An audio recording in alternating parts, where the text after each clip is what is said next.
पौराणिक कथा के अनुसार एक बार एक गरुड़ और एक मादा लोमड़ी नर्मदा नदी के पास एक हिमालय के जंगल में रहते थे।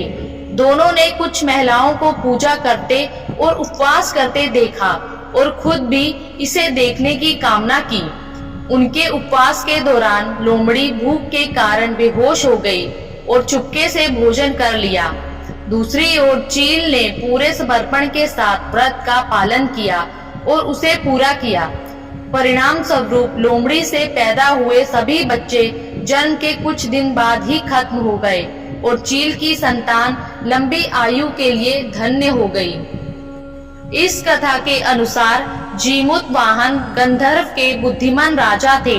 जीमूत वाहन शासक बनने से संतुष्ट नहीं थे और परिणाम स्वरूप उन्होंने अपने भाइयों को अपने राज्य की सभी जिम्मेदारियां दे दी और अपने पिता की सेवा के लिए जंगल में चले गए। एक दिन जंगल में भटकते हुए उन्हें एक बुढ़िया विलाप करती हुई मिलती है। उन्होंने बुढ़िया से रोने का कारण पूछा।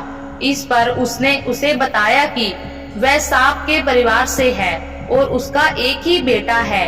एक शपथ के रूप में हर दिन एक सांप पक्षीराज गरुड़ को चढ़ाया जाता है और उस दिन उसके बेटे का नंबर था। उसकी समस्या सुनने के बाद जीमूत वाहन ने उन्हें आश्वासन दिया कि वह उनके बेटे को जीवित वापस लेकर आएंगे। तब वह खुद गरुड़ का चारा बनने का विचार कर चट्टान पर लेट जाते हैं। तब गरुड़ आता है और अपनी अंगुलियों से लाल कपड़े से ढके हुए जीमूत वाहन को पकड़कर चट्टान पर चढ़ जाता है। उसे हैरानी होती है कि जिसे उसने पकड़ा है वह कोई प्रतिक्रिया क्यों नहीं दे रहा है। तब वह जीमूत वाहन से उनके बारे में पूछता है। तब गरुड़ जीमूत वाहन की वीरता और परोपकार से प्रसन्न होकर सांपों से कोई और बलिदान नहीं लेने का वादा करता है। मान्यता है कि तभी से ही संतान की लंबी उम्र और कल्याण के लिए जितिया व्रत मनाया जाता है। जितिया व्रत की दूसरी कथा। जितिया व्रत की कथा महाभारत काल की घटना से जुड़ी है। कथाओं के अनुसार महाभारत युद्ध में अपने पिता गुरु द्रोणाचार्य की मृत्यु का बदला लेने की भावना से अश्वत्थामा पांडवों के शिविर में घुस गया।